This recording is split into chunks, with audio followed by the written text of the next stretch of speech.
auzu billahi mina sheytaani rajim bismillahi rahmani rahim asalaamaaleykum wa rahmatullahi taala wa barakaatu waa kër gi Cap Sénégal Natangué la convergence alternative pour la prospérité Sénégal Natangué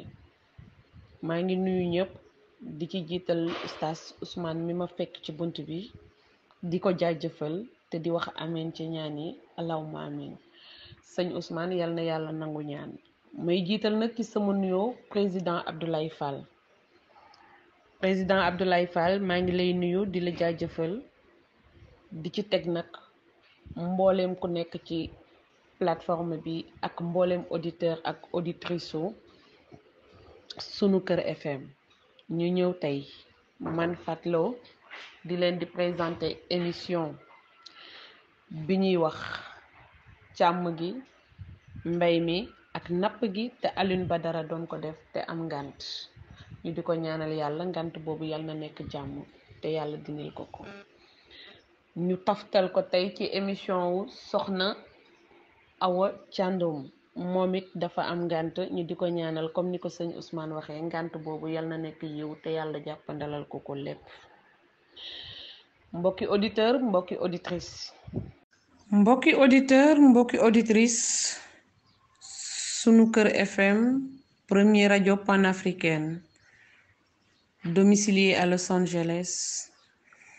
lëkkaloo ak Cap Sénégal Natangué la convergence alternative pour la prospérité Sénégal Natangué bi président Abdoulaye Fall jiite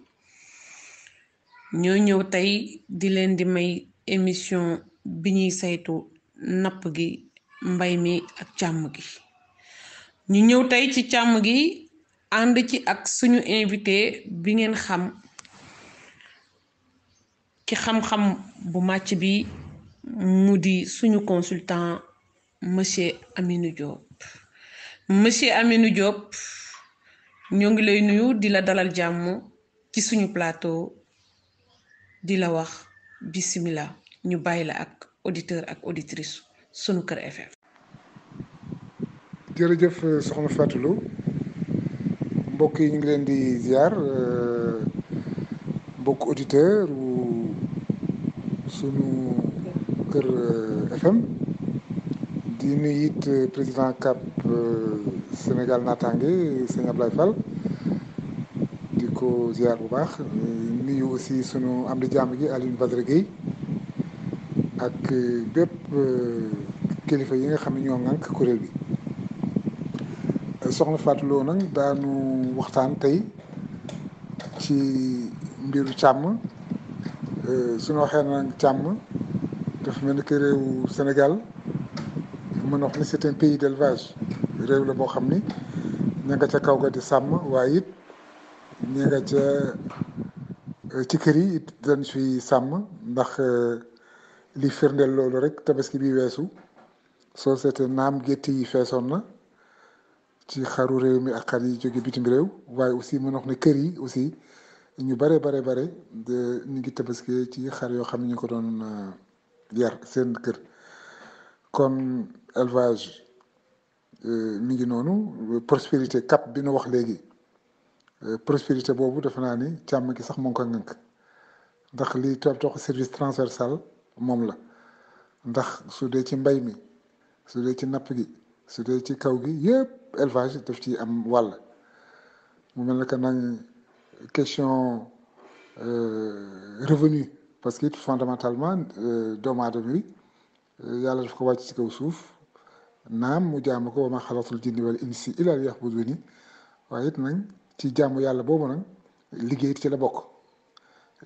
kon mu mel ne que kon tey ci njëlbeen daal soxna Fatou mu ne loolu nag déglu laaj yi jéem ci tabal ci tontu.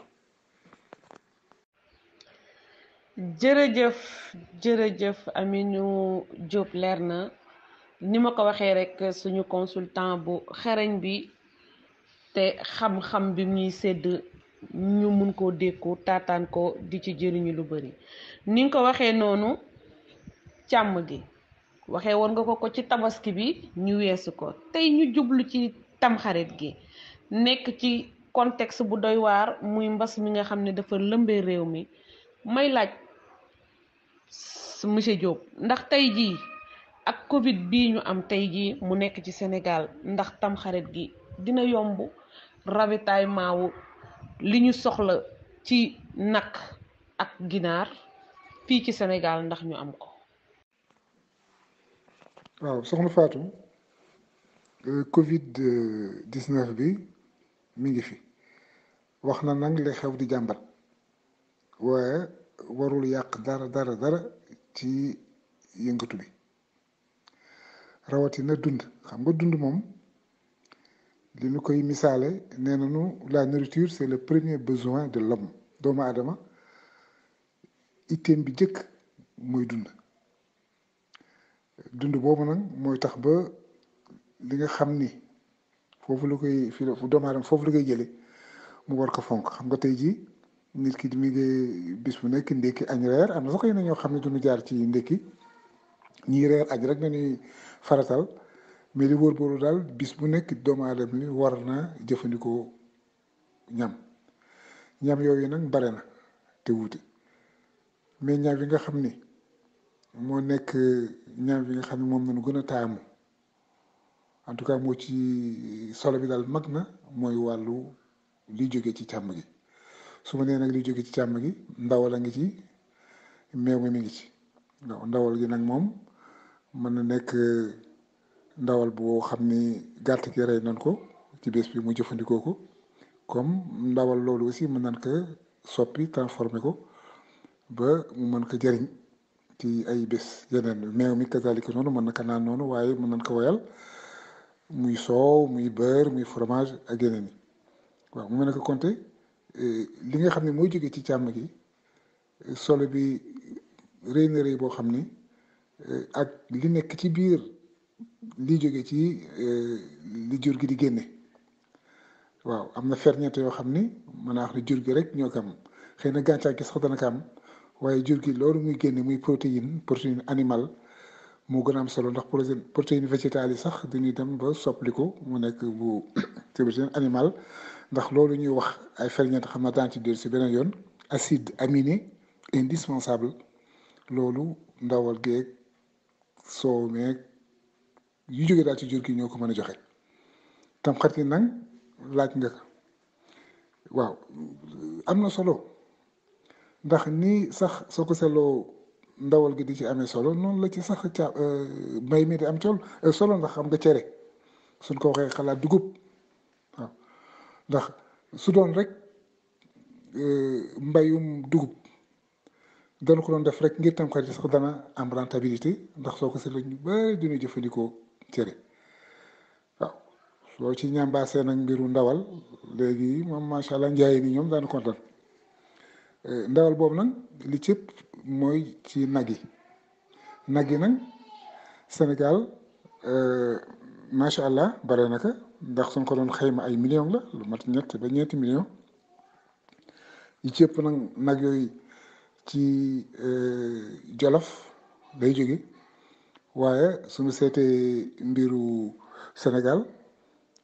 suñ ko xaajoon ñetti xaaj dañuy wax ni day am zone sahélienne booru Jolof wax zone soudanaise bi maanaam bassin arachidier bi nga xam ni foofu la ñuy defee gerte geeg dugub gi ak it bëj gànjool bi maanaam zone guinéenne foofu moo gën a bare d'ailleurs ndox nag ya fay nekk d'ailleurs ñoom ñu ngi leen tuddee race ndama ndax ay jur gu gàtt la yàlla may leen aussi ñu mën a résister yu bare xanaa li nga xam ne rek mooy gàllankoor foofu mooy la ñuy tuddee trypanosomiase maanaam feer boo xam ne ay weñ yu wax Mut Zedze moo ko joxe loolu moo tax ñoom duñu mën a ñëw ci zone sahélienne bi dañuy obligé croiser Zébi Gobra ba nekk ca kaw booru Jolof croiser leen ba mu génnee loolu ñuy wax jakoore loolu day nekk nag boo xam ne dina mën a résister ci feebar boobu mën ni résister ci yenn climat yi kon daal Sénégal am na nag yu doy waaye ak li ma koy am yëpp réew yu mel ne que réewu Mali ñu ngay ñaan yàlla d'ailleurs def foofu jàmm delloo su fa jàmm réewu Mali nag soo ko seetloo soo ñëwee ci abattoir ci foraay ba nag yu bare dañu jóge Mali loolu nag mooy échange yi nga xam ne dafay am ci ñaari réew yi suñu mbokk nag pël yi nga xam ne ñoom ñu nekk booru Jolof xam nga càmm gi ñoom nekkul rek mode de production bu ñuy amee dara mais day doon ba nekk culture ci ñoom waaw mode de vie lay doon ci ñoom boo xam ne ñoom soo ko seetloo li ñuy considéré jur gi dañ koy considéré comme seen famille day nekk même membre de la famille waaye nag loolu mi ngi dem di soppeeku ndax sàmm yooyu tey soo ko seetloo am nañu ay doom yoo xam ne ñu ngi jàng ba ci jàng yu kawe yi misaal bi xanaa soo ko seetloo ministre élevage tey Samba Diobène Ka waajuram éleveur authentique la boo xam ne moom mu juddoo ci zone boobu jànge fa ba tey ji yàlla sutura comme nekka ñu élevage kon mel ne compte élevage moom ala kulli àllin dana soppeeku waaw loolu daal laa bëggoon ñu wax ko ci càmm gi ci tamxarit ak ndawal gi ci gën a utiliser waaye nag mbiru ganaar aussi gaañi xam nga toujours da ko ci def xam nga Sénégal ñoom réew la moo xam ni toujours seen lépp lay xarañ waaw bu yàgg ba ñun nag rek naan ndawalu nag rek daan jël waaye léegi ñu ngi ciy dugal ay ganaar ak yeneen i xeeti mbir waaw nag yooyu daal macha allah bare na fi Covid bi nag ndax arrêté na progression consommation bi mën naa wax ni du ko arrêté ndax li ma wax ci njëlbeen dund moom dafa nekk farata waaw xanaa kañ yooyu ñu tuddee mesure barrière bépp sàmm boo xam ne dafa jógee ci booru Jolof di wàcc si mu sàmmonteeg mesure yooyu rassemblement yi aussi ci foraay yi ñu sàmm ko kii sàmm nag mooy yàlla nit ki nag soo nangoo ni mbir mi mbiru yàlla la waaye it nga topp ndigal yi nga xam ni moom la yàlla dénk xam-xam yi te yàlla mën a ci def jàmm kon Covid 19 bi pour man du ralentir tamxarit consommation bi xanaa kañ rassemblement yi daan def ak yooyu mooy wàññeeku rek waaye lépp loo xam ne duñ ko daan jëfandikoo dana koy def parce que aussi bu ñu fàtte ni éleveurs yi nga xam ne ñoo amee seen nag dana am ay marché ay occasion unique yoo xam ni ci la ñu mën a jaayee seen jur ñi nga xam ne aussi ñooy consommateurs yi ala kulli dañuy soxla loolu donc échange moom mënul a ñàkk waaw mu mel ne que compté Covid 19 bi daal mi ngi fi waaye nag du gàllankoor dara ci doxalin bi xanaa comme ni nga ko waxee rek fexe daal moytu rassemblement yu mag yi dem jënd bon soo ko seetloo sax sunu aada réew mi fii mooy at mu nekk ci jumaa yi dañ daan def ay di jënd nag di ko def ay nar di ko jox waa koñ ba ci prix boo xam ne ñoom ñoo koy fixé seen bopp loolu aussi mu nekk mu yombal liggéey bi waaw xam nga su dee tabaski moom ku nekk da ngay rey sa gàtt sa kër waaye nag su dee tamxarit ala kulli alin doo mën a jëfandikoo nag bi yëpp donc ay nar d'une partie ngay def te kooku defe naa jàkka yi ñu ciy def rôle bu mag a mag ak délégué de quartier yi te loolu aussi defe naa ni soxna Fatou nekk na lu am solo loo xam ni nit ñi daan ci mën a jëfandikoo muy ci wàllu ganaar aussi ñu bare dañuy profité ci def ay bande di jaay ganaar yi ganaar nag moom soo ko seetloo mën nañ ko sax yar ci at mi yëpp mais nag dafa xaw a day néew ci nawet ndax tooyaay beeg yooyu te ganaar xam nga ñamewul humidité bu bari waaye am na ñoo xam ne waajaloon nañ loolu ba tey jii képp koo xam ne aussi am nga aajo ci ganaar it mën nga ko am ci ay commande yooyu def wala nga dem ci fi ñuy jaayee ci grande surface yi wala ci marché yi ak yooyu kon daal loolu laa ci njëlbeen loolu laa bëggoon daal wax ci wàllu tamxarit ak contexte Covid 19 bi xam ni it ni tabaski bi jàllee incha allah te amul ci benn jafe-jafe noonu la ñaane aussi tamxarit bi ñëw ñu def ko ndax mbiru diine la te lépp loo xam ne diine la yàlla moo ñu koy sàmmal. jërëjëfati professeur Aminou jërëjëfati alhamdulilah dalal nga xelu ñi sant Ñas mel ni soxna Aminata ñi sant Jaxate ak Touré ak Cissé ndaxte buñ déggee sa kàddu gi tey dinañ am mbégte xam ne Covid bi mënul gàllankoor li ñu soxla ci ravitaillement. ñu weesu loolu professeur comme ni nga ko waxee yar gi jafe na ci nawet bi tey ñoo ngi ci nawet bi boole ko ak ay jafe-jafe may laaj professeur Aminou ndax tey jii am nañu sécurité ci wàllu bétail gi ci kaw gi comme niñ koy waxee ndax kat suñ ne yar kaw gee gën a yaatu ñoo gën a ëpp lu ñuy yar. waaw soxna Fatou sécurité du bétail ci kaw gi effectivement problème la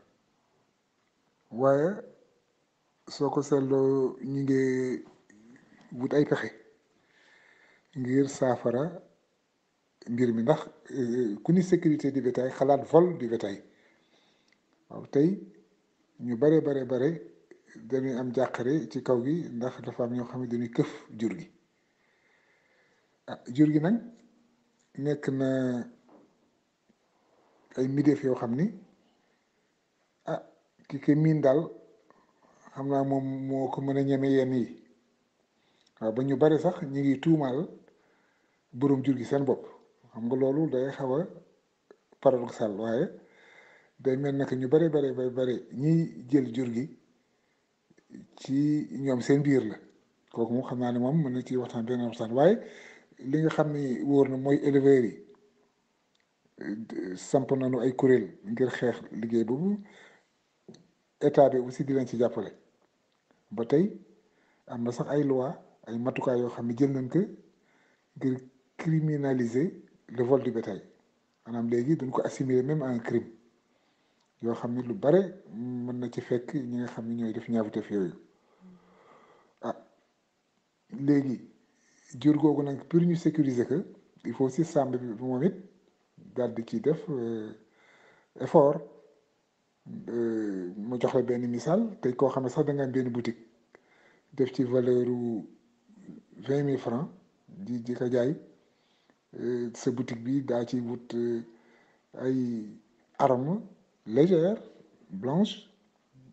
en tout cas daa ci def daal ay mbir yoo xam ne dana dissuader képp koo xam ne bëggoon nga ñëw di dugg jël ci boutique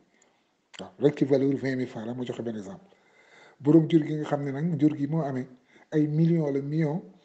yenn saa yi dëkk fa ci rek muy tambaamalo noonu ci àll bi wala mu wàcc ak benn xaleel mu koy yar xam nga loolu pour ñëw këf ci dara day nekk lu yomb moo tax sàmm yi aussi ñoom it ñoo war a xam ni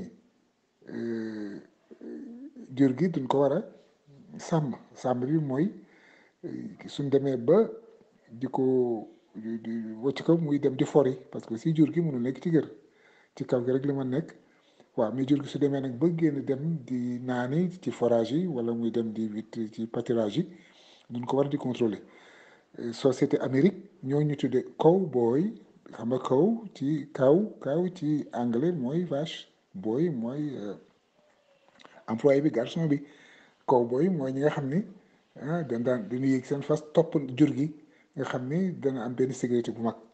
xëy na fii excès gunu foofu wala xëy na amuñu jumtukaay yooyu waaye ku nekk soo sàmmee sa jur wut ay nit ñu wóor ñoo xam ne da nga leen di fay bi ko jar ñu dem di la sàmmal jur gi ba jur gi ñoom it ñu bañ di tasaaroo waaw maanaam am na forme d'élevage boo xam ni daanu mën a ku nekk yem ci ay béréb ba ñu bañ di tasaaroo am na sax ñoo xam ne nee nañu ci vol du bétail sécurité boobu li koy indi da ngaa gis ci sa benn gétt bu ñëw ci forage bi di naan suñu naanee nag suñu naanee bay dem am ay nag yuñ ci yóbbaale xam nga loolu doo mën a ràññee ndax yenn saa yi ay junne nag ñooy nekk ci point d'eau bi di naan mu nekk compté il faut vigilance daal moo ci laaj waaw donc am na matukaay bu ñu jël ngir teg daan képp koo xam ne yaa ngi càcc jur gi ndax loolu nekk na gàllankoor bu mag bu yàgg ba xam nga feebar yi daan sonal jur gi mooy ay caar ay oppi xol maanaam peste bovine wala péripneumonie ah am ay parasitose comme ay téña ay saan yoo xam ne dafa daan omloo ba presque duñu màggati te ndawal googu même su ko doomu aadama lekkee mën na ko contaminer bref loolu moo daan gàllankoor yu mag yi tey mën nañu wax ni vétérinaire yi fexe nañu ba ñu saafara jàngoro yooyu mais jàngoro bu mag bi dëgg tey mooy vol du bétail donc sécurité bi lu mag la propriétaires yi nag nga xam ni quand même seen alal la ñoom ñoo ci war a nag xar seen tànk tubéy di sàmm seen jur na mu ware te loolu aussi li muy demandé mooy organisation d'éleveur kaw gi xam nga ñu wax le foncier temps yaa ngi dégg problème foncier fu nekk ñu ngay dem di dagg suuf di ko jox ay entrepreneur loolu moom it beneen waxtaan lay doon ndax entre agriculture industrielle ak agrobusiness am na différence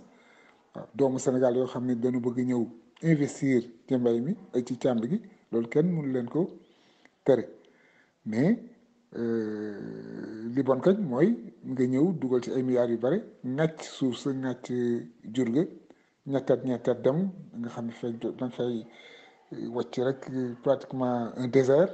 ndax la baaxoon yëpp da nga koy jële loolu nag ñuy ragal bañ ci agrobusiness waaye nag agriculture industrielle bi nga xam ni dafay jël ay machines modernes di utiliser la main d'œuvre di utiliser maanaam mu nekk ay emploi des jeunes loolu moom kenn terewu ko waaw kon ma ñëw ci foncier bi aussi kon dafa laaj ñu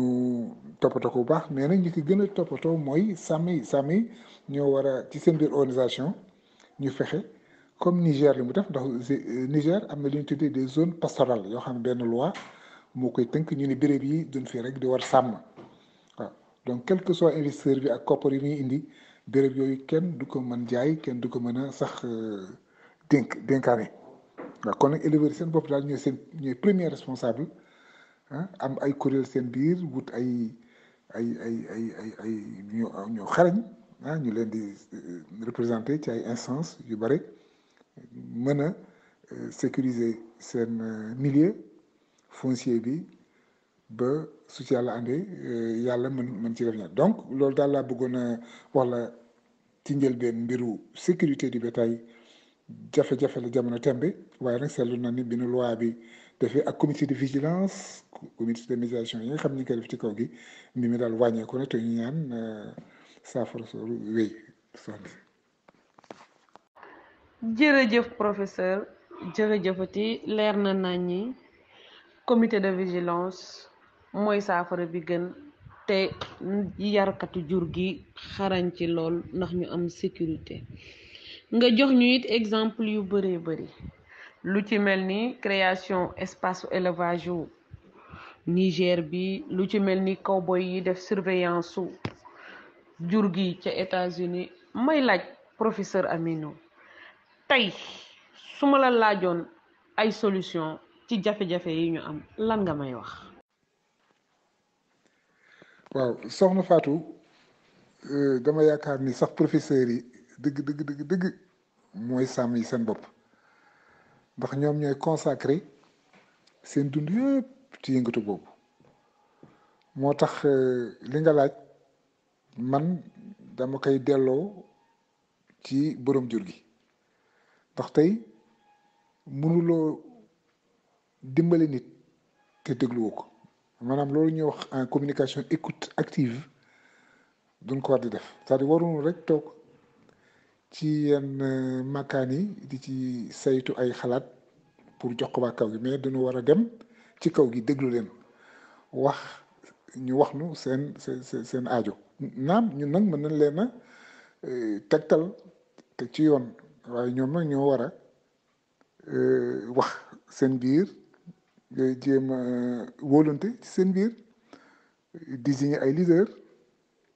ñu indi pexe ndax projet yu bare ñu ngi fi jóg di xeex yooyu éleveurs yi daan ci ànd waaye projet moom mënul éternel ay 4 ans 5 ans lay durer su paree jeex financement ba jeex mu mel ne que li ñuy wax la nature reprend ses droits tey mel ne que sax dara amuloon tey projet boo gis dafa am impact su projet amee tey ba jeex suñ toogee juróomi at fukki at ñu jëm seet projet bi lan la jur ci diwaan yooyu te loolu soo ko seetloo Sénégal projet yi bari na fi lool milliards yi dugal nañ ci lool mais su jeexee rek financement extérieur lay doon ay aide ay appui mu jeex su ko defee ñu dundaat beneen dund moo tax éleveurs seen bopp noonu wala responsabiliser dès le départ wax leen ni ñoom xam nañ ko sax waaye nag ñoom ñooy ndeyu mbili yi ñoo war a toppatoo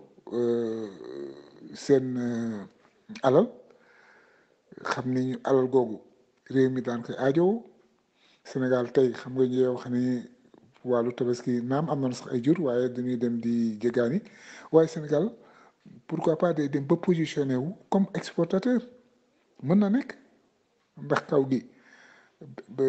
wàllu Jolof yaatu na yaatuwaay boo xam ne non seulement mën nañ fa produire pour les besoins locaux des besoins nationaux waaye mën nañu sax dem di exporter loolu nag il faut nguur gi moom it moo ci nag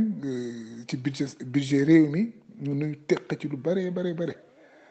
xam nga am Maputo am na sax jamono yoo xam ne waxoon nañu dina jël 10% ci budget réew yi ñu consacré que à l' agriculture de manière générale ndax xam nga si agriculture suñ ko dee tudd dina yaakaar ni mbiru mbay mi rek la waaye agriculture dafay ëmb càmm gi ëmb napp gi ëpp ndox mi hydraulique bi ak yu bare ba bu yàgg ba d'ailleurs ministère du développement rural et de l'hydraulique mu amoon waaye léegi soo gisee ministre agriculture ministre élevage ministre pêche mu mel naka léegi doole gi dafay diluer ba li nu waroon a am duñ ko am mun xam naa ni tôt ou tard Covid 19 bi am na lu mu ni jàngal souveraineté sanitaire certes daanu jéem a fexe ba sunu hôpitaux yi gën a am ay jumtukaay waaye aussi souveraineté alimentaire tey réew moo xam ne capable pour dundal sa réew mais doo pays bu am indépendance kon souveraineté alimentaire boobu ci kaw gi muy mbay mi muy càmm gi muy napp gi comme ni nga ko waxee léegi loolu duñ ko war a bàyyi xel jëf ci jumtukaay bu bare ma jox la rek soxna Fatou benn exemple Inde am nañu 1,5 milliard d'habitants malgré tout dañ daan produire ay des millions de tonnes ci affaire ceeb mais ren bi Covid bi ñëwee nee nañu dañuy arrêté seen exportation te ñun soo ko seetlee ceeb bi dëgg la am na autosuffisance alimentaire boo xam sax xam nga xalaatu ñun en 2017 mu ñëw amagul waaye li wóor ba wóor mooy autosuffisance yooyu il faut am indi na ma ñëw neen dootuñu exporté en tout cas arrêté nañ daal seen gelé nañ seen exportation donc ñun tey lépp loo xam ni consommé wuñu ko defuñu consommation locale duñu dem waaw donc tey toute affaire cessante budget yu bare duñ ko doon teq dugal ko ci mbay mi ci kaw gi su ko defee naam taw bi mi ngay ñëw waaye aussi ñuy jéem a xalaat irrigation ndox mi bari na ci suuf ñu def ay forage ñu dafay équilibré bàyyi céréale bu bare toppatoo jur gi toppatoo napp gi waaye ut toppatoo aquaculture pisciculture parce que aussi mën noonu yar ay jën ci diwaan yi nga xam ne dafa ay bassin de rétention rek léegi xaaj nañ ci ba daanu mën a produire ay jën yu bare yoo xam ne dana mën a dundal réew mi donc ma delluwaat dama xool ci njëlbeen bi le premier besoin de l'homme c'est la nourriture boobu nag à la kuliyalin il faut ñu koy sàmm te ñi koy sàmm mooy d'abord ñi nga xam ni ñooy waa réew mi waaye aussi ñi yàlla dénk ñu nekk bopp réew mi jox gëdd liggéey bi kon daal soxna Fatou loolu laa def di nuyuwaat sama am di jaay président Ablaye Fall ak Aline Badara Guèye sunu xarit boobu ak mbokk yëpp waa aussi FM sunu kër ñu ngi leen di ziar Cap Teranga aussi Sénégal Teranga ñu ngi leen di ziar jërëjëf. jërëjëf professeur Aminou jërëjëfatee ñu yegsi nag ci cappaandaw gi comme ni nga ko waxee nañu ut souveraineté alimentaire ak ci lu mu munti doon ndax mooy suñu sécurité de développement mooy tënk suñu développement te mooy taxit ñu développé woon wax nga fi yu am solo yoo xam ne professeur dinañ ci ñëwaat ci yeneen i émission tey comme ni nga ko waxee ñu yegg ci cappaandaw gi ma leen di fàttalil ne Cap Sénégal Natangué, la convergence alternative pour la prospérité Sénégal Natangué ak sunu kër FM premier rajo panafricain nekk ci Los Angeles ñoo lëkkaloo doon leen jox seen émission bi nga xam ne dañuy saytu sàmm gi napp gi ak mbay mi sàmm gi napp gi ak mbay mi ñu leen di jaajëfal yéen ñëpp mboolem auditeur di leen di fàttali ne Cap Sénégal Natangué pour la convergence alternative pour la prospérité Sénégal Natangué ku ko président Abdoulaye Fall jiite ko ku ko bëgg ku nekk da ngay woote ci 77 533 39 00 sunu kër FM premier rajo panafricaine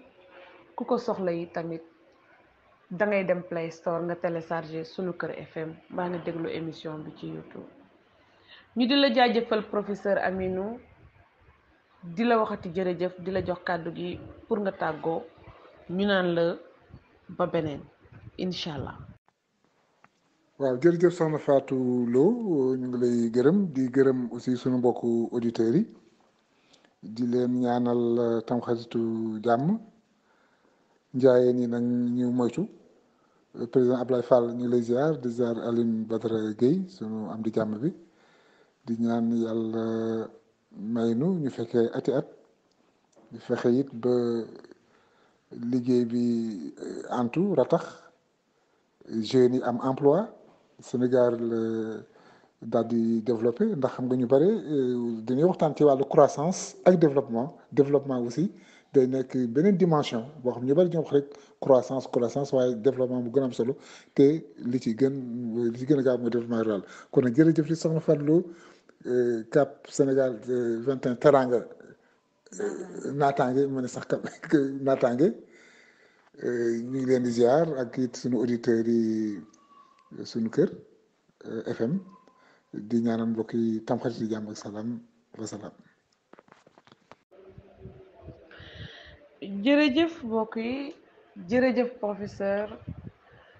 yal na la yàlla may yewit ak sa njaboot say mbokk ak say dëkkandoor tamxaritu jàmm ak salaam yàlla may ñu feete ko ci jàmm ak salaam ak suñuy auditeur ak suñu auditrice suñu kër FM premier rajo panafricain domicilié à Los Angeles ñoo ngi leen di jaajëfal di leen di ñaanal tamxaritu jàmm ak salaam di ñaanal waa partenariat bi ñu am yàlla na sax moom ak Cap Sénégal Natangué la convergence alternative pour la prospérité Sénégal Natangué parti en construction président Abdoulaye Fall jiite ko mbokki auditeur mbokki auditrices yi jërë ngeen jëf ñu dem ba beneen ñu ngi jéggalu lu bëree bëri